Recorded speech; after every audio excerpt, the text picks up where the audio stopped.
right, everybody. Welcome into Concrete Jungle, a New York baseball podcast. Coming to you guys live from FingerLeaks1.com, third floor North Park building in Saginaw Falls. Paul Russo, Kyle Evans, Nate Sharman manning the stuff behind the scenes. Boys, how we doing? Good weekend for everybody? Oh, yeah, doing really well. How are you? Good. Nate? Great weekend for myself. Got a new hat. Nice. Shout out Paul Russo. Head down to like I said last week, the top one park in the MLB at PNC. Biggest Pirates fan I know, for sure. Hope you had a great time down there, Paul. Fun. Well, loving seeing some of the pictures and some of the stuff you sent me over the weekend. So good to see. It was prime. It was pristine. Views immaculate as always in Pittsburgh. So a lot to get to. Was quite the I'd say inadvertently eventful weekend for both Yankees and Mets fans alike. So we'll jump right on in, and only because you said it, Kyle, we'll start with the Mets, who hosted the San Diego Padres this weekend, the Fightin' Dads, off of the West Coast. Potential postseason future series we saw. The Padres took the series 2-3. We'll obviously jump into, I guess, more of the semantics of it here, but on Friday night, a 4-1 Padre victory. Darvish picked up the win for them, moves to 9-4 on the year, a 3.28 ERA. And Max Scherzer the loss, 6-2, a 2.28 ERA.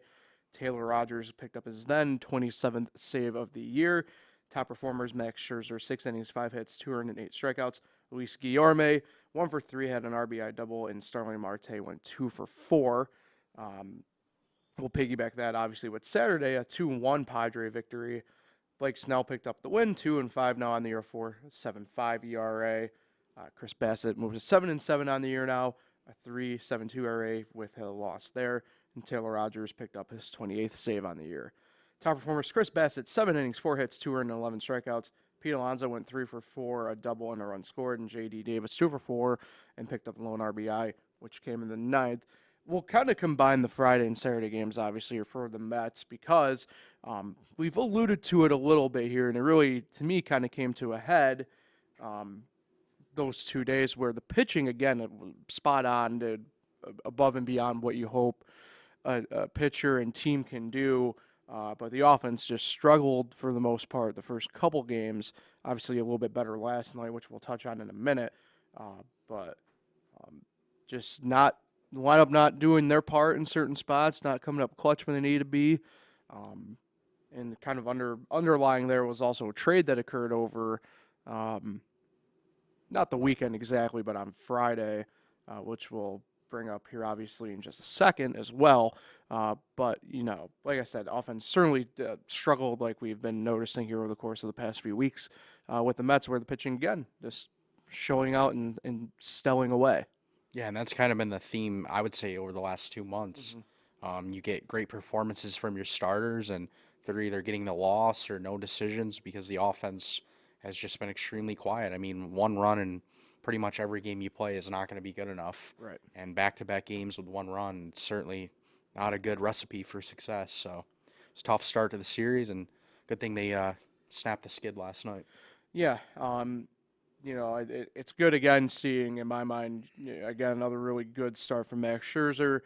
I know, I think people, I think, probably justifiably get worried at this point with him, given, he's certainly not a spring chicken anymore, but, at the same token, still being the workhorse and dominant force that he is. And, no, really, be fair, it was a really great start from Bassett as well. Kept the team in it, 11 strikeouts, only gave up 4 hits. It's not like the Padre offense was exactly stellar really throughout the series either. I mean, you look at it, there was a lot of 1-fers and stuff like that, and 0-fers up until really last night. So, again, highlighting a point there. And then obviously you mentioned it, Kyle, a little bit there. Last night on Sunday Night Baseball, 8-5 Met victory.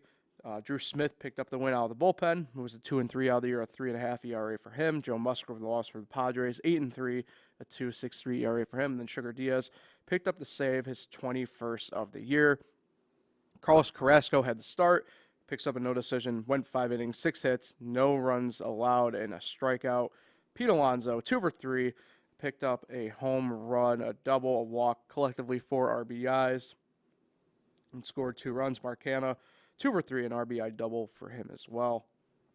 So obviously, really big outing last night for the Mets. Pete Alonso with a absolute laser missile of a home run there at one point.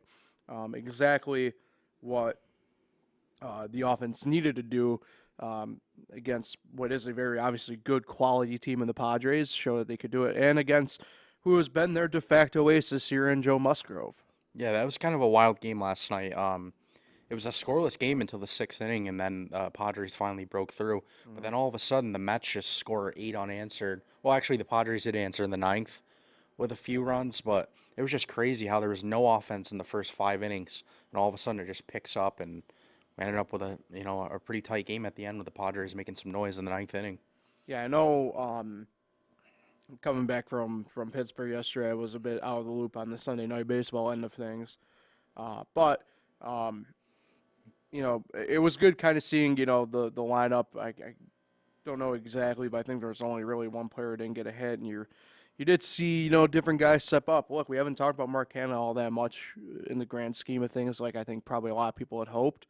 And even kind of going through, and you look back even on Saturday, J.D. Davis, who he's had moments this year that he's kind of just like, yeah, we need that bat in the lineup, and other moments where not so much, and certainly a little bit better late than never category with him, I guess there, but still really showing up clutch, and then obviously, Pete Alonso again showing why he's the polar bear, right? I mean, he's just that driving force within that offense right now that, kind of, I wouldn't say carries exactly, but certainly is buoying it along at this point. So let's, it's interesting. I think I want to wait for part of this discussion more so when we get to the Yankee aspect of it. So I think part of it I will table for now, but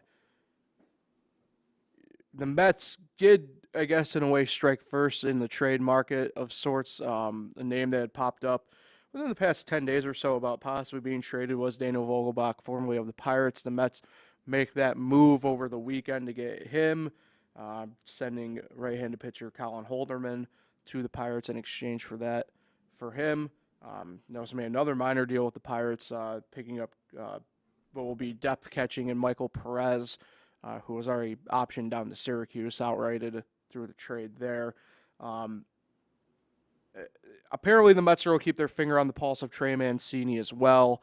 I'm not too sure exactly why they would not go after, or why they did go after Vogelbach if they're going to still make Mancini a priority.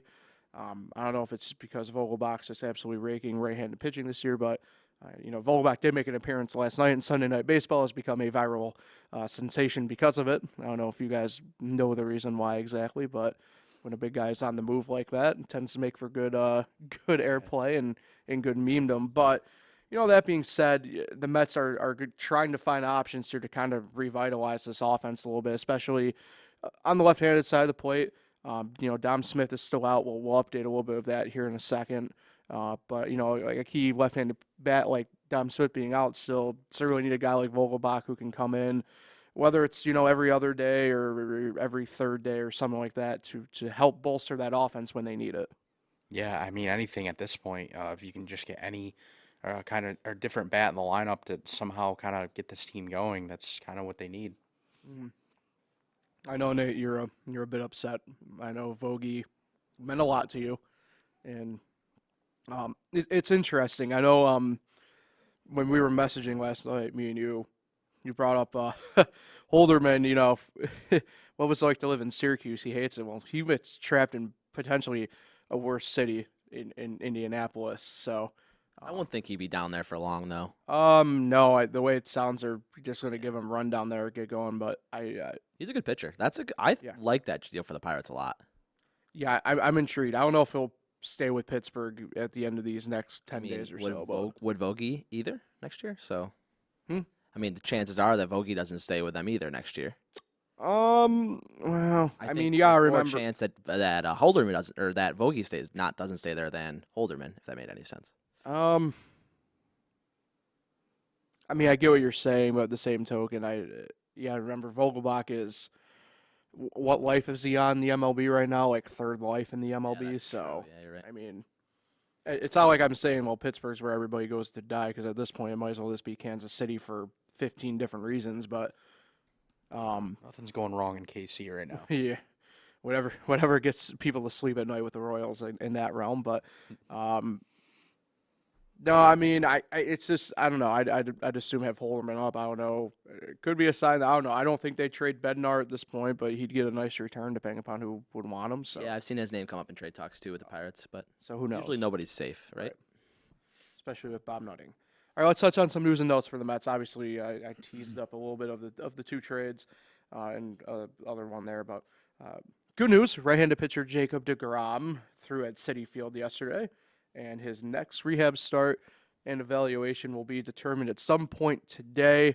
I know a lot of people around here hope it's Syracuse. I don't want to be the bearer of bad news. I think it depends what day they are and where geographically. Syracuse is obviously home this week. I'm pretty sure AA Binghamton is on the road. I know the Mets are home to start the week against the Yankees. We'll obviously touch on that here in a little bit, but certainly we'll keep an eye on that. Keep you updated as best we can. Obviously, he won't be heading back anywhere in the single A level. I don't think they do Brooklyn at this point. I think they'd assume just do AA or AAA. So we'll keep an eye on that. With that, whenever that gets announced, right-handed pitcher Trevor May has began his rehab assignment with AA Binghamton. His first outing was yesterday. He went 1 inning, gave up a hit, and struck out 1 through 14 pitches. Everything seemed good, though, with Trevor May in that outing. As I mentioned, first baseman Dom Smith still out. It will be a little bit longer than they had hoped. He has obviously right ankle sprain. It's just not progressing along the way they had hoped. Buck Showalter still believes he should be back, though, sooner than later, but just anticipate the later portion being slightly more elongated than they initially had thought. A couple other news and notes as well. Third baseman Travis Blankenhorn was selected from AAA Syracuse and then subsequently been designated for assignment. And then, as I mentioned, catcher Michael Perez was traded from the Pirates for cash considerations. He was optioned to AAA Syracuse. And then, as already mentioned, Daniel Vogelbach, first baseman, traded from the Pirates in exchange for right-hand pitcher Colin Holderman. So, certainly the Mets are kind of showing that they are more than willing to take some chances here. Mentioned we'll touch on them in a second here when we discuss the Yankees and Soto as well. Normally this is where we kind of preview the Mets series ahead, but again, we'll bank that one since it's the Subway Series, and we'll move on to the Yankees and what they had going on. 5 games in 4 days. Thursday in Houston, they had the doubleheader there to make up from April. It was 2 games in the favor of the Astros. Game 1, a 3-2 Houston victory. Hector Neris somehow does not blow the game and picks up the win. 3-3 on the year, 3.69 ERA. Loss goes to Michael King. He moves to 6-3 on the year and 2.34 ERA. That will be his final stat line. We'll obviously discuss that in just a second as well. Top performers: Jordan Montgomery, a no decision, went 6 1/3, 7 hits, 2 earned and 8 strikeouts. DJ LeMahieu went 1 for 3, a solo home run and 2 walks for him. And then Aaron Hicks, 2 for 3, a walk and a run scored. Game 2 was a 75 Astros victory. Luis Garcia picks up the win for Houston, 8-5, a 3.65 ERA for him on the year. Domingo Germán picked up the loss. Obviously, first game on the year, first appearance, 0-1 on the year with a 15 ERA. Obviously, expect that to go down. No issue there. The save goes to Rafael Montero, his 7th on the year. Top performers in that game. Aaron Judge, 1 for 4, a 3-run home run, and a walk as well, 2 runs scored. Collectively, Gleyber Torres went 2 for 5 with a 2-run shot, and then Josh Johnson 2 for 4 on the day. Not ideally the way to get out of the gate for the Yankees. I didn't necessarily think that there was a ton of bad playing. It's kind of been an underlying thing. Aaron Boone obviously made some comments about, the offense just has not been good in Houston over the course of the past few years. Team-wise, they're below the Mendoza line when playing at Minute Maid Park. That being said, he doesn't want to make too big a deal of things. But I don't know, personally speaking, not a fan of obviously dropping both, I figured they would be able to split one of those games and get one for the day, but certainly allows Houston to catch up a little bit, obviously, in the grand scheme of things. And like I said, to me, it just gives more fuel for the fire within, whether it's the fan base of the Astros or within the team itself, that it doesn't really matter. They just have the Yankees number for the time being. Yeah, to me though, it was so predictable last Thursday when I sat here and said I thought they were going to get swept, and sure enough, they did. But the good thing about this is, yeah, they don't win a lot of games in Houston, but if you look, a lot of times it's 1 or 2 run games, and their offense is like they just fall short. They can't get the big hit, and that's always the difference where Houston does get that big hit. So, but like Aaron Boone said, yeah, these are regular season games. It really matters in October, so we'll see if they can finally figure it out. Yeah, I know. Like Boone said, it's tough. A couple different things obviously going on. It could play factors in it. Obviously, good to see. Aaron Judge obviously got off on the good right foot on Thursday by the end of the day, and carried that momentum obviously through to Baltimore, where the Yankees took the series 2 out of 3 on Friday, a 7-6 victory for them. Lucas Luetke picked up the win out of the bullpen, 3-3 and 2.88 ERA for him. Tyler Wells, the loss for Baltimore, moves to 7-6 at 3.69 ERA for him. And Clay Holmes picked up his 17th save of the year. Aaron Judge, 2 for 4, 2 home runs, 4 RBIs, and 2 runs scored for him. Joey Gallo, go ahead and play the noise, Nate, if you want. 1 for 3 with a solo home run, a walk, and 2 runs scored. Job well done to Joey. And Jose Trevino, 1 for 4 with an RBI double. But Aaron Judge had a combined 901 feet of home run on Friday night. Guy's insane. That's for sure. So, good, obviously, start off the foot on Friday, team-wise, collectively overall. That being said, bad news to report out Friday with Michael King fracturing his right elbow, done for the year.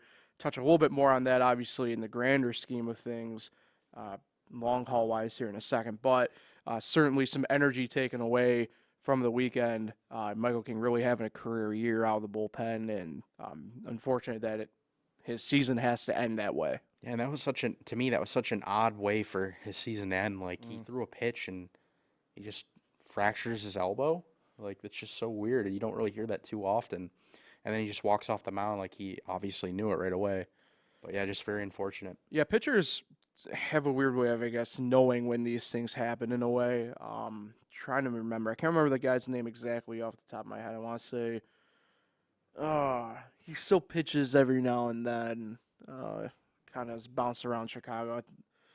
I want to say maybe Dan Winker or Dan Winkler, however you pronounce it. I remember when he came up with Atlanta, he had Tommy John one year, obviously had to take a year off, came back the next year, first appearance back, threw a pitch and knew right away something was up, like he was running off the field immediately. Obviously, pitchers more so know than anybody else, especially with the arm when something happens. So it sucks. Touch a little bit more, obviously, on that in just a second, though, for Michael King there. Hopefully everything goes well for him. Saturday, 6-3 Baltimore victory over the Yankees. Canelo Perez picked up the win for Baltimore, 5-1 on the year, 1.41 ERA for him. Garrett Cole moves to 9-3, taking the loss in a 9.09 ERA or 3.09 ERA. I can't read this morning for him. Jorge Lopez picked up the save, his 18th of the year. Aaron Judge stays hot, 4 for 5, 2 doubles, 2 RBIs, and a stolen base. Matt Carpenter, 1 for 3 with a solo shot and walk, and Kyle Higashioka went 2 for 3. Obviously, certain parts in the lineup really did show up on Saturday. Aaron Judge staying hot. Garrett Cole, not overall the best outing, but I didn't think he looked all that bad. Just one of those games where, definition of you can't really win them all in my book. Yeah, I thought he threw the ball actually really well until they brought him back out. I think it was for the 7th, and that's when he allowed 2 runs, one of which was the go-ahead, and they kind of just pulled away at the end against the Yankees bullpen. But overall, I mean, they had some good performances from the offense side of the ball. Like you said, Judge with 4 hits. The guy is just red hot now after the All-Star break, after he was kind of in a little slump. Yeah. Good to see, obviously, with that.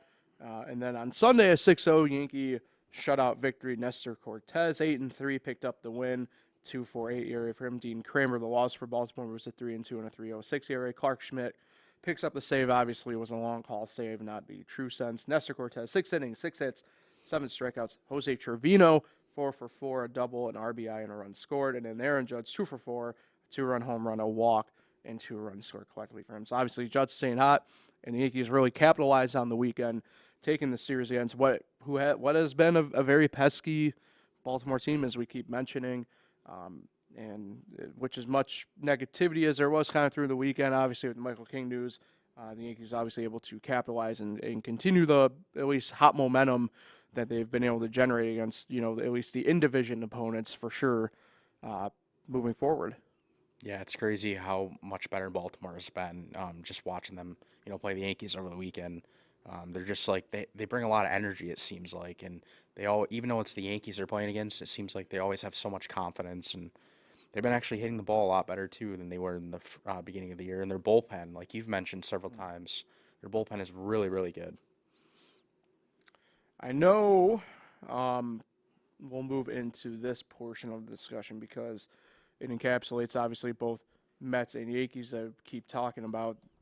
Well, we haven't really talked about all that much, but the baseball world's been talking obviously about the potential of this Juan Soto trade that's going to happen. Obviously, the Mets, Yankees have been rumored to it, but the Yankees had quite the interesting day yesterday involving prospects.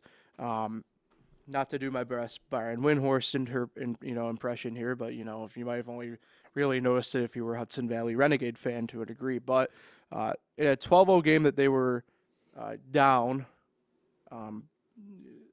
you had Trey Sweeney and Jason Dominguez pulled in that game. Obviously a tight game. Trey Sweeney was actually leading off that inning and going for a cycle. And then also I believe it was catcher Josh Bro that got pulled also at AAA yesterday at one point. So rumors kind of start flying obviously about the Soto possibility, but it ends up being, people kind of think it might have been for Castillo. It's kind of all over the place, right? So it's got to be something. And then obviously not much has been kind of discussed on the Mets front with many things here, but they need to be talked about in this Soto discussion because apparently that is a place that Juan would prefer to go to. I know the Nationals aren't keen on sending him in division. They're going to do their best not to. But that being said, if an offer comes along that's too good, you have to take it. It's going to be interesting here.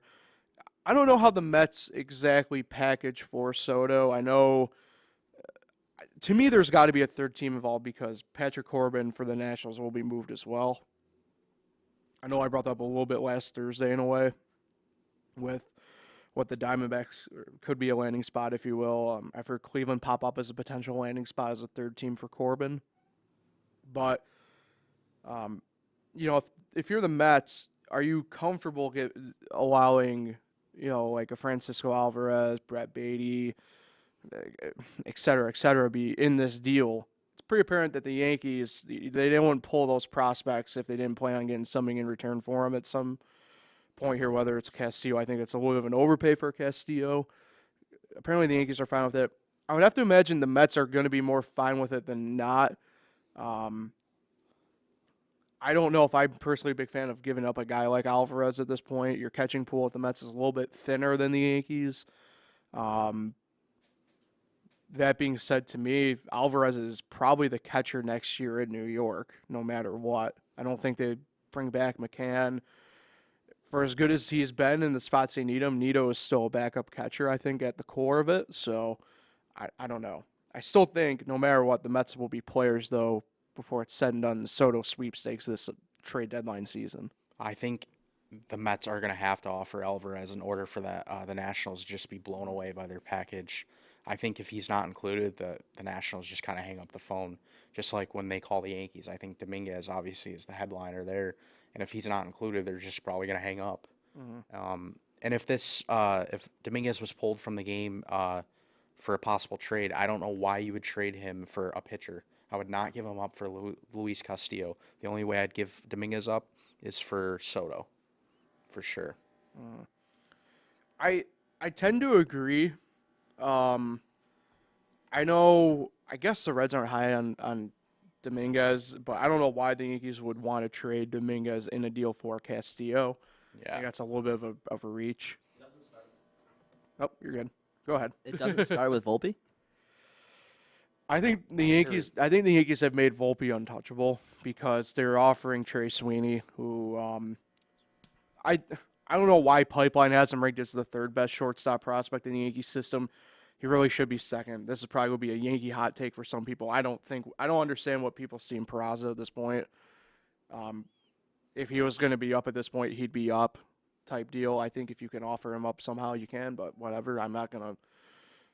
I think that's comparing apples to oranges in the grand scheme of things here when you can offer up Trey Sweeney, who is probably projected to be better.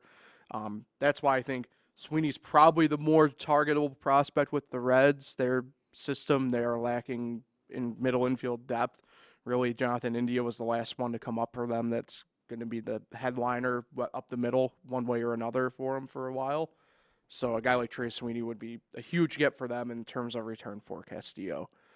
But I'm with you. I don't think Dominguez or Castillo is worth Dominguez in that sense. Yeah, so if he was pulled because of a possible starting pitcher move, that's terrible. I don't know what the front office. I mean, unless it's like they got a hold of Oakland somehow and be like, yeah, they're going to give us both Montas and say like Paul Blackburn, then maybe I'm on board with it at that point where you got two starters coming back or something like that. But for just one, I don't think I can get down with it.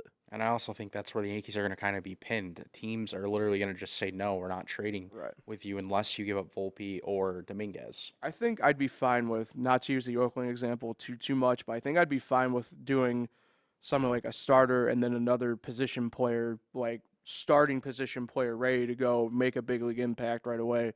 Say like with Oakland example being like a Sean Murphy in a way. I think I'd be fine with that. I don't know how you feel about that scenario as a possibility. Yeah, I wouldn't mind it. Let's say it's like, Montas and Murphy for. I don't want to give up Trevino. I'd see if they'd be more than willing to take probably Higgy in return just to do a 1-for-1 type swap in that sense. But, yeah, I don't know. I think we're getting into more hypotheticals with that situation than anything else at that point. My favorite part about the trade deadline in any sport, in all the four major sports, is fans of any teams giving up like their bad players for a good player. That's my favorite. Yeah. Like on Twitter, when people talk about that. Well, yeah, so much fun. Well, I didn't mean to. I do it too. I mean, I do it with the Sabres. I didn't mean to go down that path exactly, but no, I know you didn't. Me just bringing that up because I saw it a couple times over the weekend from a bunch of different teams, and I just think it's funny because I mean I make fun of people doing that, but I probably Twitter don't do it GMs too. Well, the ones that make me, sure. again, not to get too far down a different rabbit hole, but my favorite, that's always the NBA trade machines one. Yeah, exactly. That's what I mean. Where it's like, oh, neat, I can get Russell Westbrook if I just give you, like, I know, like, the Heat fans, like, myself and Kyle are in quite the interesting spot, obviously, with the Durant news kind of swirling still, and Kyrie to a degree, and a couple other guys where, like, Donovan Mitchell, where it's like, yeah, I'm sure that the Nets or Jazz would gladly just take Duncan Robinson and, right. And Joseph Yurtseven for Kevin Durant. As a Knicks fan, I bet you I could put a trade package around Alec Burks and somehow get Donovan Mitchell. I'm being honest with you. Again, different rabbit hole, but like Knicks fans kill me. Like Alec Burks is like solid. Like I'd gladly take him on the Heat. I'm being honest with you. Like, I'm gonna use your line here, but that's a different discussion for a different podcast. Exactly. So, all right, let's talk some Yankee news and notes. Catcher Ben Rortvedt has been elevated to AAA Scranton Wilkes-Barre to continue his rehab assignment. He hasn't hurt himself again. I don't know if he's real. I still need to lay witness upon him. We may have to head up the thruway and go see a game. I know. Left-hand pitcher Zach Britton, good news, will face a live hitting at some point next week, Aaron Boone said. Everything has gone really well for him, so still looking a little bit ahead of schedule potentially for Zach Britton getting back in pinstripes. As mentioned, Michael King sustained a fractured right elbow in his appearance on Friday, July 22nd. He will need season-ending surgery, but should be ready for spring training. But the big caveat here is if he doesn't need Tommy John surgery with it. Tommy John tends to be I wouldn't say outright likely, but sometimes it happens where you get into the elbow fracture, kind of dings up stuff within the elbow itself. So Tommy John is certainly a possibility with this surgery. Here's a quick thing. I remember talking about on the last podcast. What is going on with the Yankees blowing out guys' arms? Like, this is literally, what, the 5th or 6th guy that's getting Tommy John? That's probably going to get Tommy John. Like, you know, other teams obviously have guys that need Tommy John, but it seems like the Yankees are just blowing guys' arms out. Like, Well, this one's a freak one where I don't know if you can necessarily pin one. I know, but he thing or has been another used on a it. ton, where last time, or Yeah. the last few years, he hasn't been used, like, that much. Right, but And sometimes he's going 2 innings. In the beginning of the year, he was going 3. not to be devil's advocate, but he was brought up as a starter, so he's got the stamina in him. I don't think this is so much a Yankee problem. I've thought this now for the better part of a decade. In all honesty, that this is a more baseball problem than anything else. Where I mention this because Tommy Kahnle, the former Yankee, Yeah. he was on a live the other day, and he was just like talking like kind of bad stuff about the Yankees organization, saying like that they just like that's what they do. They overuse guys, they blow out guys' arms. So I mean, I just kind of want to know what you thought about I it. can understand it, but Kahnle is another guy too, where it's a good example, at least for this, where we put so much emphasis on these pitchers having these sharp breaking balls that, I mean, throwing a baseball inherently is an unnatural body motion, but putting so much pressure and emphasis on these breaking pitches that put pressure on the elbow when it doesn't need to, I think that's part of it as well. I mean, that's a problem from youth all the way up. So I don't necessarily doubt. I'm not going to sit here and be whatever. I mean, the Yankees are notorious. I mean, Larry Rothschild favorite pitch was a slider. So Yeah, all off speed. I mean, I like I said, I don't necessarily doubt what Kahnle's saying. Obviously, you would have more insider information along that line than any of us would in this room combined 15 times over. I mean, even look But- at Dylan Betances. Like, Yeah. He's been hurt, the last several years? Yeah. And he was So- used a ton that one year. Yeah. So, That's a name I haven't heard in a while. He's in the minors somewhere, I think. I would have to double check though. Anyway, outfielder Giancarlo Stanton was held out of the starting lineup yesterday due to fatigue. He should be ready to go though. Aaron Boone said he's kind of got the big guy dinged up stuff like Aaron Judge has had. So, yeah, No and harm, Stanton's no been foul. diving around the outfield. It scares me every Yeah. time. well, he's a plus defender. I've said that for a while. So, left-handed. Okay, here's where everything got really weird over the weekend. So follow along if you can. Left-hand pitcher J.P. Sears was optioned to AAA Scranton Wilkes-Barre. Right-hand pitcher Ryan Weber was designated for assignment. Right-hand pitcher Ron Marinaccio was activated from the injured list. Outfielder Tim LeCastro was optioned to AAA Scranton Wilkes-Barre. Right-hand pitcher Clark Schmidt was recalled from AAA Scranton Wilkes-Barre. Right-hand pitcher Shane Green was selected from AAA Scranton Wilkes-Barre and has since been designated for assignment. A lot of moves. So a lot of movement there in the past couple of days for the Yankees. The note should be much bigger next week, though, if we get a lot of trades. And Yep. Oh, I forgot to mention, that reminds me, I forgot to mention with the Mets that Travis Blankenhorn was called up and has since been designated for assignment as well. So, lots going on. Anyway, looking ahead, as I mentioned, off today for both the Mets and the Yankees, and then they have 2 games in Queens, the first edition of the Subway Series this year. Or no, is it the first edition of the Subway Series? Yep. Is it? Wow. Yeah, it's very late. 2 games at Citi Field tomorrow on Tuesday, and then Wednesday. First pitch for both days is 7:10.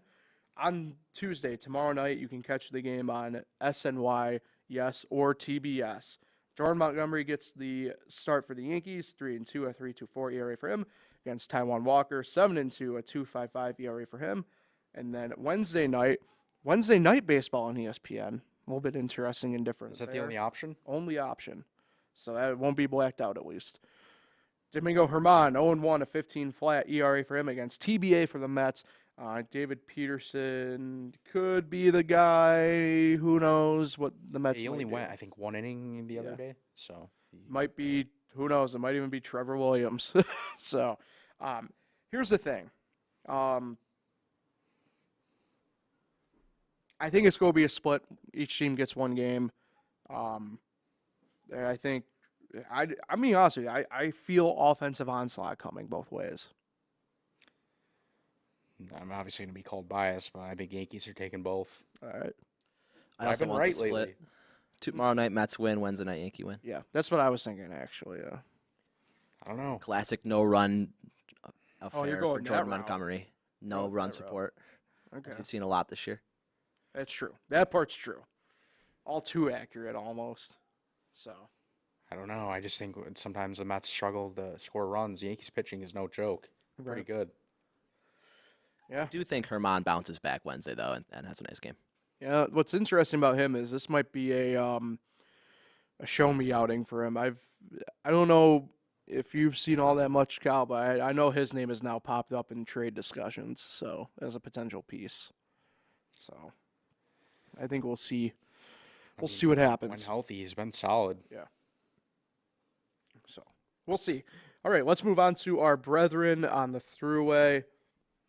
Rochester and Syracuse were on opposite ends of Interstate 90 in the Northeast this weekend. Rochester was in Buffalo.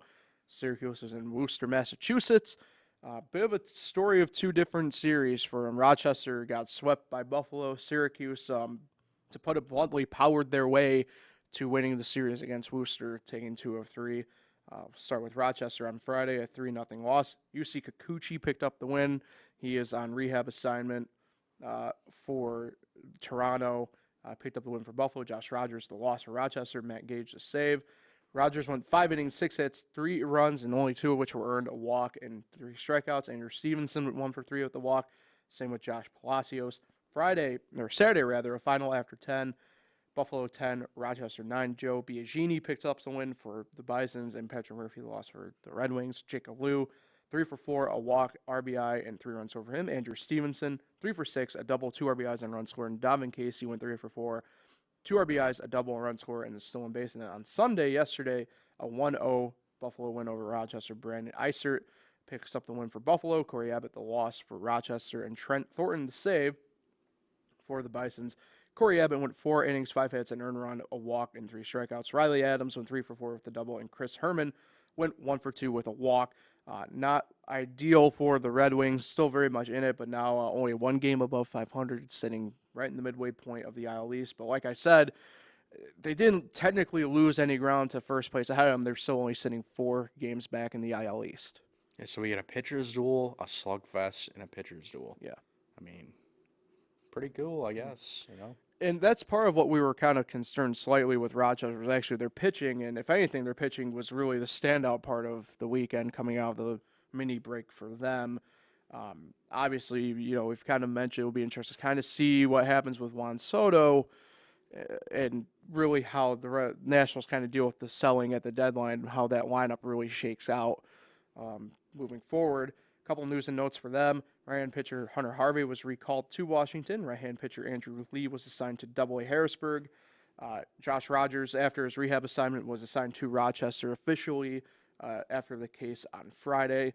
And an interesting news and Nuggets note here was left fielder David Dahl, former MLB All-Star, was assigned to Rochester from Washington after he signed a contract with the Nationals. I know he made his debut yesterday. So it'll be interesting to kind of see. I think a lot of people have kind of pinpointed him as probably being the guy who replaces Soto once a deal gets done. But always good to see former big leaguers kind of make an appearance at Rochester every now and then. Oh, yeah, for sure. It just makes going to the games that much more fun, knowing guys that have played in the league. Yep. Speaking of fun times, the Red Wings are home at Frontier Field this week, 6 games against the Scranton Wilkes-Barre Rail Riders. So Yankee fans, get out if you can and go head up there. Tuesday, tomorrow night is Cocos Locos night. Wednesday is 90s night. Thursday, 11:05 game is Kid Camp Day. Friday night is Cancer Survivors Night. Saturday is Christmas in July celebration. And then Sunday is First Responders Day at Frontier Field. Syracuse moves to 42-51. Still 9th in the IL East and still 9 games back, but inching ever so closer with the way they've been playing to 500. A final after 10 on Friday, a 6-5 Met victory. Trey Cobb picks up the win. Zach Kelly the loss, and Bryce Montes de Oca picks up his 5th save of the year. Your top performers, Kasuki Katu, absolutely hit an absolute bomb on Friday night. I don't know if people saw this, but Polar Park, where Worcester plays, as opposed to having it be the green monster in left field, they have a blue monster in right field, and Kato absolutely smoked the ball. He went 2 for 4.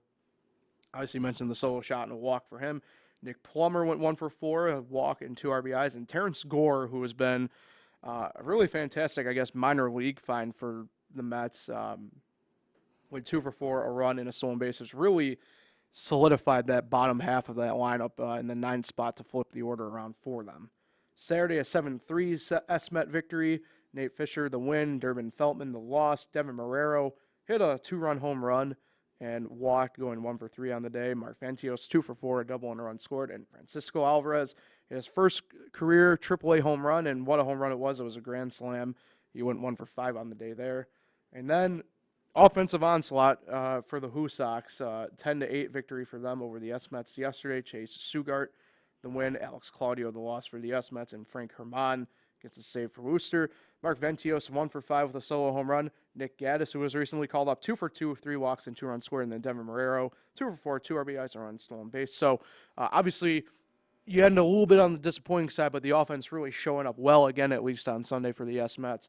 And, I mentioned a lot of these pieces is finally clicking and starting to get together, and they really just do have this momentum rolling. Yeah, can Syracuse just please rip off 9 straight to get to 500? That would be so cool to see. Yeah. Like I've mentioned several times, they're just a completely different team than they were. I guess it just took a little bit for them to kind of gel together, for their offense to wake up, and yeah, it's good to see. So news and notes for them. Right-hand pitcher Eric Orzi was placed on the 7-day injured list. Right fielder Daniel Johnson was activated off the injured list and was subsequently granted his release to become a free agent. Right-hand pitcher Yohan Lopez was recalled by the Mets.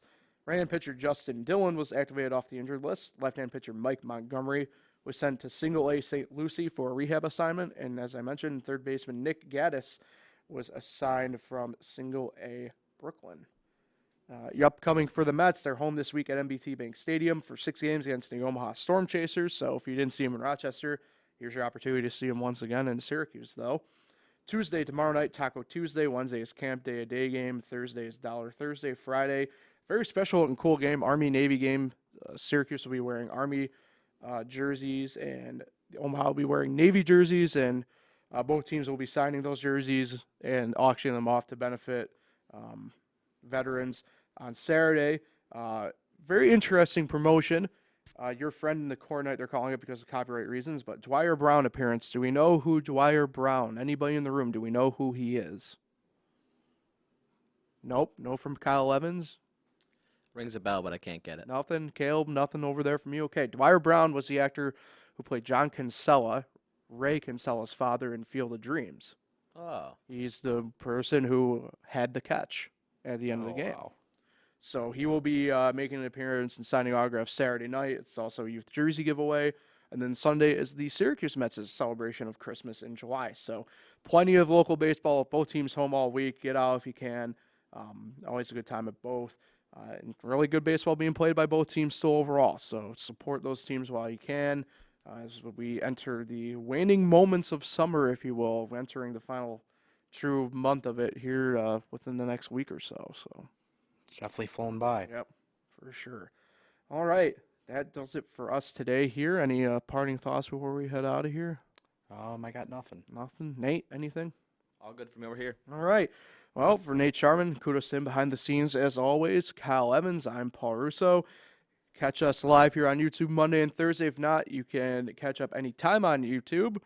Also, listen on Anchor, Spotify, and I believe it's pretty much all major podcasting platforms at this point, if I understand right now. We just need to figure out a couple login information. But other than that, we'll see everybody back here on Thursday for our weekend, week up, whatever you want to call it, edition of Concrete Jungle New York Baseball Podcast. Take care, everybody. We'll talk to you then.